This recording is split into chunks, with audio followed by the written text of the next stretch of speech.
नमस्कार जोहार, आपका स्वागत है खबर छत्तीसगढ़ में। तो आइए जानते हैं छत्तीसगढ़ के हर छोटे बड़े शहर से 25 फटाफट बड़ी खबरों को। इससे पहले यदि आप वीडियो को लाइक नहीं किए तो लाइक कर दीजिए और चैनल में नए हैं तो चैनल को सब्सक्राइब कर लीजिए। और आप वीडियो को कहां से देख रहे हैं कमेंट बॉक्स में हमें जरूर बताइए। पद्मश्री सुरेंद्र दुबे का निधन, अंतर्राष्ट्रीय स्तर पर थी इनकी कविताओं की पहचान। ये छत्तीसगढ़ी भाषा के मशहूर हास्य कवि और पद्मश्री सम्मानित डॉक्टर सुरेंद्र दुबे का कल निधन हो गया। बताया जा रहा है कि उन्होंने रायपुर के एसीआई अस्पताल में अंतिम सांस ली। अचानक तबीयत बिगड़ने के बाद उन्हें भर्ती कराया गया था, जहां इलाज के दौरान हार्ट अटैक आने से उनका निधन हो गया। उनके जाने से पूरे प्रदेश में शोक की लहर दौड़ गई है। अंबिकापुर के सहकारी समितियों की हालत खस्ता, आए दिन कर रहे किसान विरोध, जाने पूरा मामला। छत्तीसगढ़ के आदिवासी बाहुल्य सरगुजा जिले के सहकारी समितियों में खाद का भंडारण कम होने से जिले के किसान परेशान हैं।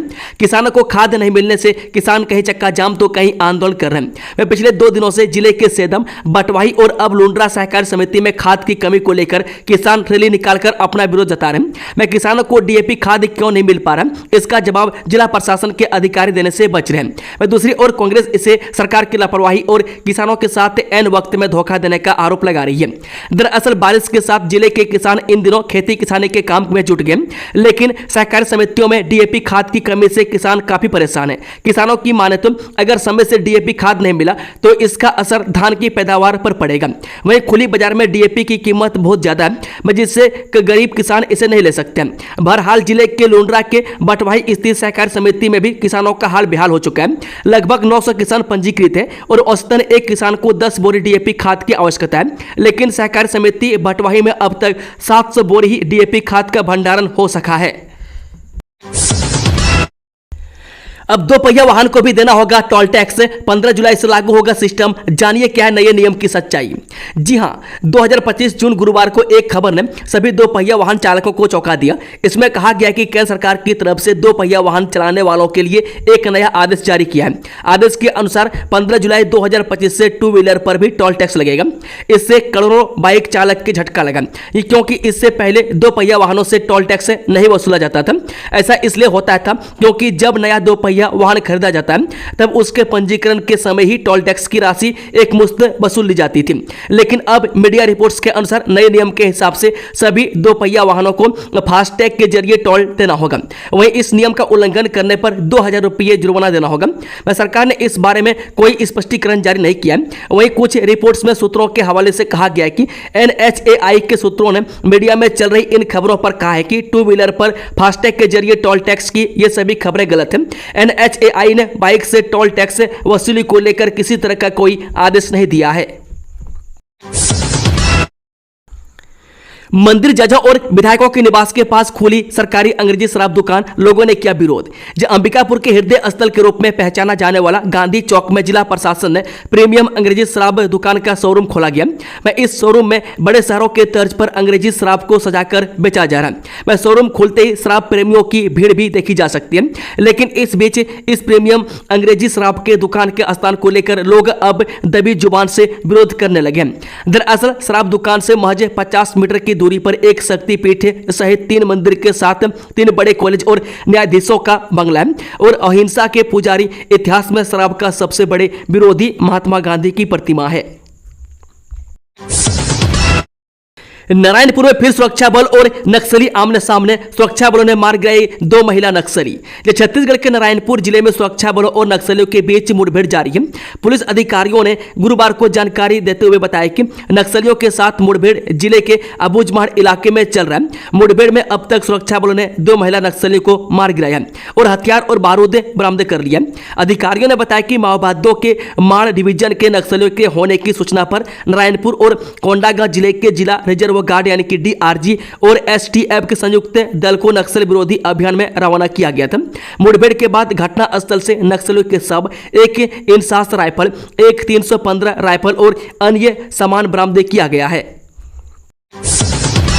छत्तीसगढ़ में आईपीएस अफसरों का हुआ ट्रांसफर, प्रमोशन भी मिला, देखें पूरी जानकारी। छत्तीसगढ़ से एक बड़ी खबर है, यहां आईपीएस अफसरों का ट्रांसफर और प्रमोशन हुआ है। इन अफसरों के ट्रांसफर की सूची जारी कर दी गई है। आइए जानते हैं इस सूची में किन अफसरों के नाम कहां हैं। प्रदेश में बुधवार की देर शाम को 9 आईपीएस अफसरों के ट्रांसफर की सूची जारी की गई है। नारायणपुर के एसपी बदले गए हैं। यहां के एसपी प्रभात कुमार को पुलिस से मुख्यालय रायपुर भेजा गया, जबकि नारायणपुर के ही एएसपी को इस जिले का एसपी बनाया गया है। छत्तीसगढ़ में कोरोना के 11 मरीज मिले, इन जिलों में सामने आए नए मामले। छत्तीसगढ़ में कोरोना वायरस के मामले फिर से बढ़ने लगे। स्वास्थ्य विभाग ने बताया कि प्रदेश में 11 नए कोरोना मरीज मिले हैं, जिनमें से रायपुर से 5, बिलासपुर से 3, महासमुंद से 1 और सरगुजा से 2 मरीज शामिल हैं। स्वास्थ्य विभाग के अनुसार प्रदेश में वर्तमान में 53 एक्टिव मरीज हैं। इनमें से 43 मरीज होम आइसोलेशन में रहकर इलाज करा रहे हैं, जबकि 8 मरीज जनरल वार्ड में भर्ती हैं और 2 मरीजों का इलाज आईसीयू में जारी है। अब तक 135 मरीज कोरोना से स्वस्थ होकर डिस्चार्ज हो चुके हैं। छत्तीसगढ़ शराब घोटाला, विजय भाटिया को हाईकोर्ट से नहीं मिली राहत, रिट याचिका खारिज, नेताओं के खातों में मिले सबूत। प्रदेश में हुए करोड़ों के कथित शराब घोटाला मामले में आरोपी कारोबारी विजय भाटिया को हाईकोर्ट से राहत नहीं मिली। शराब कारोबारी ने अपने अधिवक्ता के माध्यम से आपराधिक मामले में रिट याचिका लगाई थी। इस मामले में चीफ जस्टिस रमेश कुमार सिन्हा की डिवीजन बेंच में गुरुवार को सुनवाई हुई। कारोबारी विजय भाटिया की तरफ से सुप्रीम कोर्ट के वरिष्ठ अधिवक्ता मीनाक्षी अरोड़ा ने पक्ष रखा, जिसमें जांच एजेंसी एसीबी पर बिना समन के याचिकाकर्ता विजय भाटिया को गिरफ्तार करने की बात रखी गई। वहीं आरोपी के खिलाफ एएफआईआर होने के बाद 1 साल से ज्यादा समय बीतने में कार्रवाई में देरी को लेकर एसीबी का अधिवक्ता सौरभ पांडे ने पक्ष रखा। इसके जवाब में अधिवक्ता ने कहा, इस मामले में सबूत जुटाने और करीब 300 गवाहों से पूछताछ की गई है। सरगुजा के केरजू गांव में तालाब में डूबने से 2 बच्चों की मौत, साइकिल धोने गए थे दोनों। सरगुजा जिले के सीतापुर थाना क्षेत्र के ग्राम केरजू में बुधवार शाम तालाब में डूबने से 2 मासूम बच्चों की मौत हो गई। इस घटना से गांव में शोक की लहर दौड़ गई है। बताया जा रहा है कि अरब और अंश पड़ोसी थे और हमेशा साथ खेलते थे। इस हादसे से उनके परिवार और गांव में मातम का माहौल है। बस्तर दशहरा रथ परिक्रमा मार्ग में अब नहीं होगी बिजली बाधित, मुख्यमंत्री शाह ने दी भूमिगत लाइन की मंजूरी। जब विश्व प्रसिद्ध बस्तर दशहरा के दौरान रथ परिक्रमा मार्ग पर अब बिजली बाधित नहीं होगी। बस्तर वासियों की वर्षों पुरानी मांग को पूरा करते हुए मुख्यमंत्री विष्णुदेव साय ने रथ परिक्रमा मार्ग पर भूमिगत विद्युत लाइन बिछाने की स्वीकृति प्रदान की है। यह मांग भाजपा प्रदेश अध्यक्ष एवं विधायक किरण देव ने मुख्यमंत्री को पत्र लिखकर उठाई थी। किरण देव ने बताया कि बस्तर दशहरा के दौरान रथ परिक्रमा मार्ग, जिसमें दंतेश्वरी मंदिर से सिरहा सार चौक, गोल बाजार चौक, टेकरी वाले हनुमान मंदिर मार्ग, बाहर रेली, भीतर रेनी, स्टेट बैंक चौक से सिटी कोतवाली, लालबाग और कुछ कुम्हाड़ा कोट क्षेत्र शामिल है। वहां बिजली बाधित होने से स्थानीय लोगों, पर्यटकों और व्यापारियों को काफी परेशानी होती थी। भूमिगत विद्युत तार बिछाने से यह समस्या खत्म होगी और रथ परिक्रमा का आनंद बिना किसी व्यवधान के लिया जा सकेगा। पीएम जनमन योजना से संवर रहा है पहाड़ी कोरबा जनजातियों का भविष्य, आजीविका के नए साधन से होगी आर्थिक उन्नति। छत्तीसगढ़ के सरगुजा जिले के उदयपुर विकासखंड के दूरस्थ वन क्षेत्र में स्थित ग्राम पंचायत बकोई के आश्रित ग्राम भेलवा टाण में निवासरत विशेष पिछड़ी जनजाति के 16 पहाड़ी कोरबा परिवारों का पक्का मकान बनकर तैयार हो चुका है। प्रधानमंत्री जनमन योजना के तहत इन सभी परिवारों को प्रधानमंत्री आवास योजना यानी ग्रामीण का लाभ मिला है, जिससे उनका जीवन अब अधिक सुरक्षित और स्थिर हुआ है। वह पहले ये सभी परिवार जंगलों से लकड़ी, पत्तों और घास के सहारे झोपड़ी नुमा घरों में गुजर बसर कर रहे थे। वह बरसात के मौसम में सांप, बिच्छू जैसे जहरीले जीवों का भय बना रहता था, लेकिन अब पक्के मकान में रहने से उन्हें न सिर्फ मौसम की मार से राहत मिली है, बल्कि सुरक्षा और सम्मान का भी अनुभव हो रहा है। खाद बीज की कमी पर किसानों ने किया एसडीएम कार्यालय का घेराव, 3 दिन में मांग न पूरी होने पर दी आंदोलन की चेतावनी। सरगुजा के लुंड्रा में खाद बीज की अनुपलब्धता से नाराज किसानों ने धौरपुर एसडीएम कार्यालय का घेराव कर प्रदर्शन किया। 3 दिन में मांग पूरी न होने पर उग्र आंदोलन की चेतावनी दी गई। सरगुजा जिले के लुंड्रा विकासखंड की 6 सहकारी समितियों में खाद बीज की अनुपलब्धता और मूल्य वृद्धि से नाराज सैकड़ों किसानों ने गुरुवार को धौरपुर एसडीएम कार्यालय का घेराव कर प्रदर्शन किया। प्रदर्शन के बाद किसानों द्वारा ज्ञापन सौंपा गया और कहा गया कि समस्या का शीघ्र निराकरण नहीं हुआ तो उग्र आंदोलन किया जाएगा। पुलिस की नौकरी दिलाने के नाम पर लाखों रुपए ठगे फर्जी पुलिसकर्मी को पुलिस ने दबोचा। कबीरधाम पुलिस ने गुरुवार को पुलिस भर्ती के नाम पर लाखों की ठगी करने वाले फर्जी दलाल परदेसी टेकाम को गिरफ्तार किया। अतिरिक्त पुलिस अधीक्षक पुष्पेंद्र बघेल ने बताया कि ग्राम शीतल पानी निवासी आरोपी परदेसी टेकाम पुत्र प्रताप सिंह टेकाम ने खुद को पुलिसकर्मी बताकर सहायक आरक्षक और SI पद पर भर्ती का झांसा दिया। आरोपी ने ग्राम घोटिया निवासी पीड़ित राम बघेल से 3,36,000 रुपये ठगे, जिसमें 1,83,600 रुपये बैंक खाते के माध्यम से और शेष राशि नगद कवारधा के सिग्नल चौक स्थित एक लॉज के पास ली गई। इसकी पुष्टि 2 गवाहों ने की। वह पीड़ित द्वारा राशि वापसी या नियुक्ति की मांग पर आरोपी टाल मटोल करता रहा। सेमीकंडक्टर बनेगा छत्तीसगढ़ की अर्थव्यवस्था का नया ईंधन, नवा रायपुर में भूमि पूजन किया जा चुका है। भारत के मेक इन इंडिया और आत्मनिर्भर भारत के सपनों को साकार करने में छत्तीसगढ़ एक महत्वपूर्ण भूमिका निभा रहा है। वह नवा रायपुर अटल नगर में 1100 करोड़ रुपए की लागत से छत्तीसगढ़ की पहली सेमीकंडक्टर यूनिट का भूमि पूजन किया जा चुका है। वह देश की प्रसिद्ध सेमीकंडक्टर निर्माता कंपनी पॉलीमेटेक इलेक्ट्रॉनिक्स प्राइवेट लिमिटेड के प्लांट की आधारशिला रखकर विकसित छत्तीसगढ़ की तरक्की को नई गति दी गई है। मुख्यमंत्री विष्णुदेव साय के नेतृत्व में नई उद्योग नीति और ईज ऑफ डूइंग बिजनेस के तहत राज्य द्वारा दी जा रही सुविधाओं और सहूलियतों से राज्य में निवेश का नया वातावरण तैयार हुआ है। सेमीकंडक्टर बनाने वाली कंपनी पॉलीमेटेक ने भी दिल्ली में आयोजित इन्वेस्टमेंट समिट में छत्तीसगढ़ में निवेश की इच्छा जताई थी और मात्र 3 महीने के भीतर ही भूमि पूजन का कार्य संपन्न हुआ। यह छत्तीसगढ़ में ईज ऑफ डूइंग बिजनेस की सफलता को दर्शाती है। छत्तीसगढ़ वक्फ बोर्ड अध्यक्ष सलीम राज का रायगढ़ दौरा, पत्रकार वार्ता में वक्फ संपत्तियों की जांच और भाजपा की योजनाओं पर दी जानकारी। छत्तीसगढ़ राज्य वक्फ बोर्ड अध्यक्ष सलीम राज ने अपने रायगढ़ प्रवास के दौरान सर्किट हाउस में पत्रकारों से बातचीत की। उन्होंने बताया कि यह दौरा मुख्यमंत्री विष्णुदेव साय के सुशासन और प्रधानमंत्री मोदी के 11 वर्षों की उपलब्धियों को जन जन तक पहुंचाने के उद्देश्य से किया जा रहा है।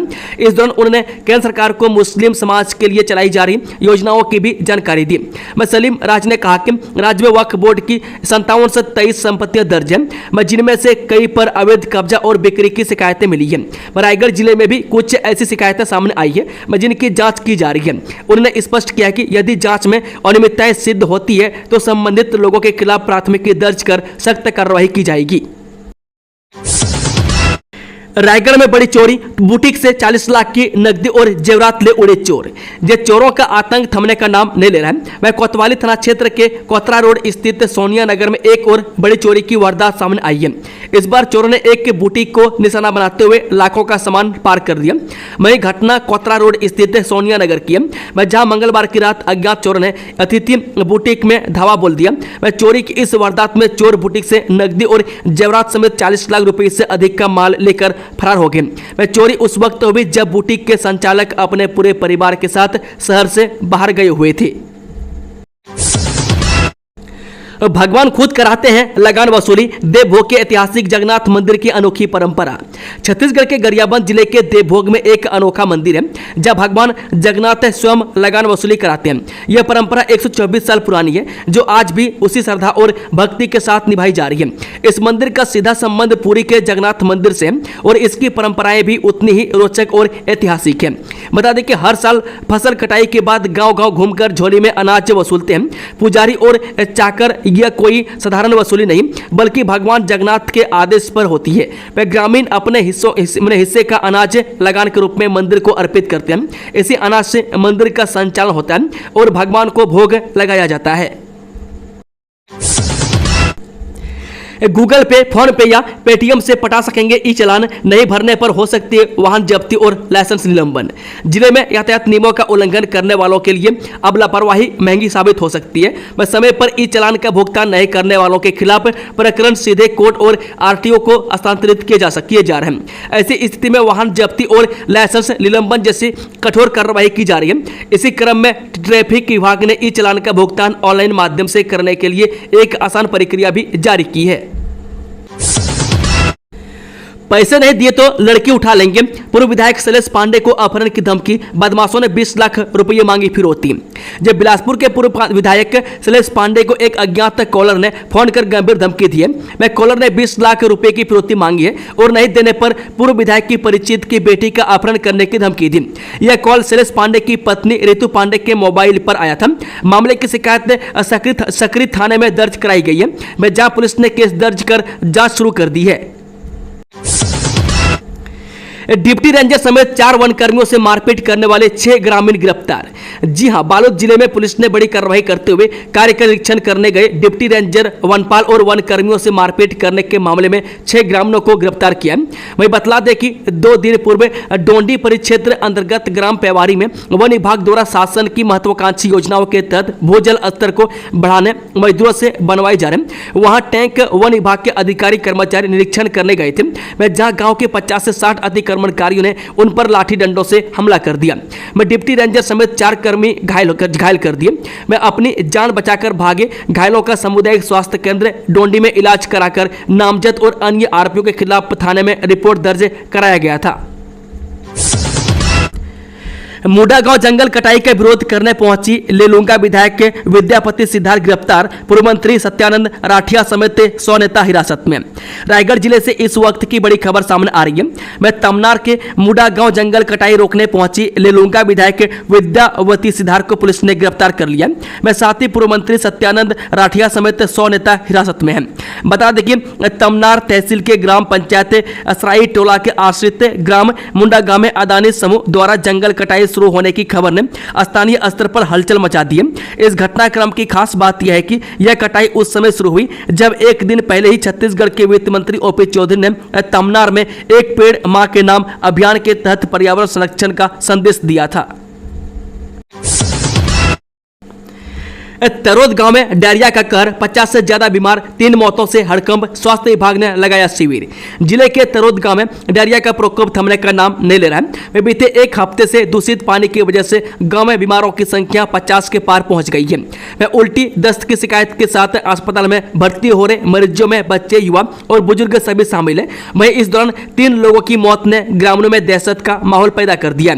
हालात को गंभीर होता देख स्वास्थ्य विभाग की टीम ने गाँव में विशेष चिकित्सा शिविर लगाकर इलाज शुरू किया है। वहीं पानी की सप्लाई की व्यवस्था को लेकर भी विभाग सक्रिय हो गया है।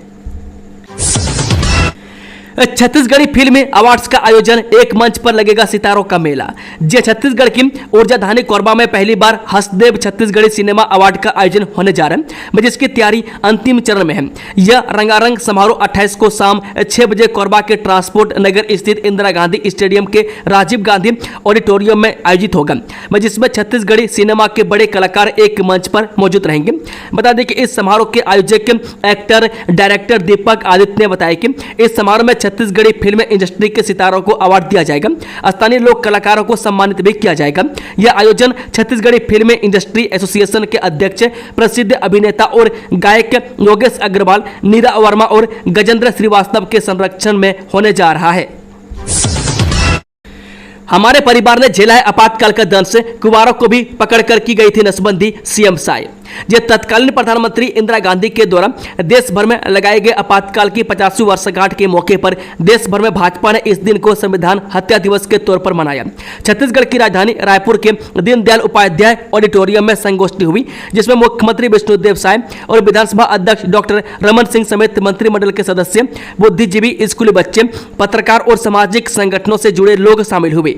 इस संगोष्ठी में संविधान हत्या दिवस पर चर्चा की गई। आपातकाल को लेकर एक लघु फिल्म भी दिखाई गई।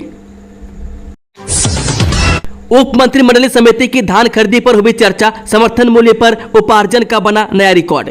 उप मंत्रिमंडलीय समिति की नवा रायपुर के मंत्रालय में बैठक हुई।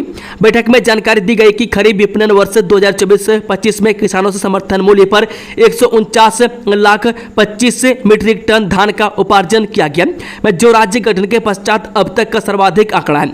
उपार्जित धान का कस्टम मिलिंग के माध्यम से त्वरित निराकरण किया जा रहा है।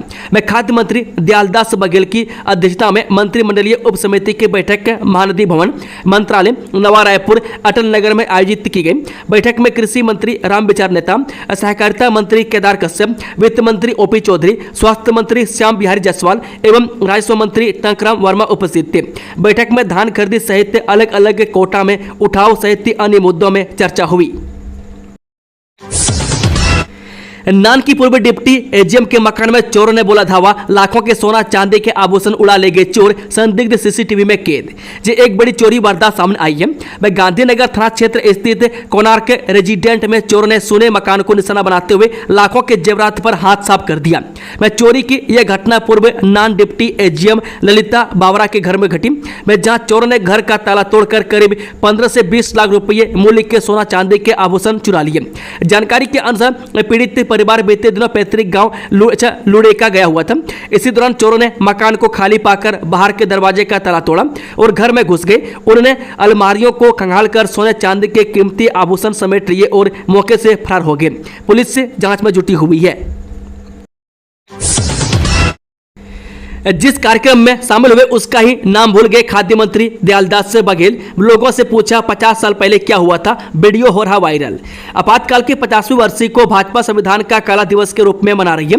इसी के तहत बेमेतरा मंडी प्रांगण में कार्यक्रम आयोजित किया गया था, जिसमें छत्तीसगढ़ के खाद्य मंत्री दयालदास बघेल शामिल हुए। इस दौरान मीडिया ने कार्यक्रम के बारे में पूछा तो मंत्री बघेल कार्यक्रम का नाम ही नहीं बता पाए। आसपास मौजूद लोगों से ही पूछने लगे कि 50 साल पहले क्या हुआ था। इसका वीडियो अब सोशल मीडिया पर वायरल हो रहा है। बता दें कि भाजपा ने बुधवार को जिला मुख्यालय बेमेतरा के मंडी प्रांगण में संविधान का काला दिवस से मनाया। इस दौरान मंत्री दयालदास बघेल कार्यक्रम का नाम ही भूल गए।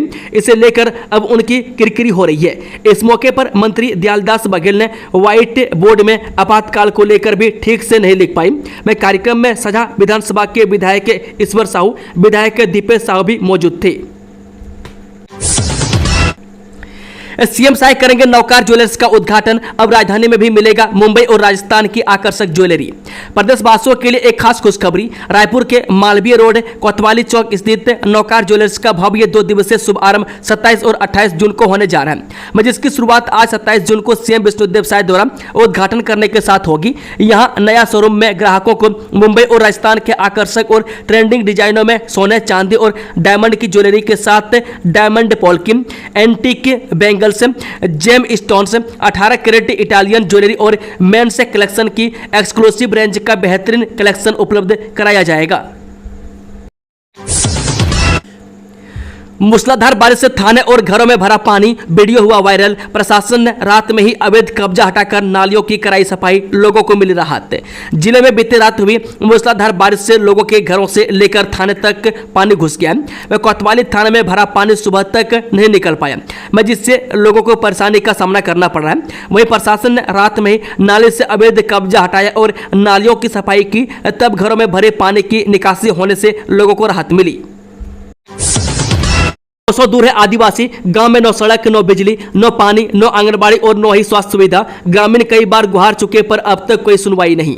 21वीं सदी के भारत में जहां देश चांद पर पहुंच चुका है, वहीं कांकेर जिले के गोंडाहुर ग्राम पंचायत के आश्रित गांव मतालकुरुम आज भी आदिम युग जैसी जिंदगी जीने को मजबूर है।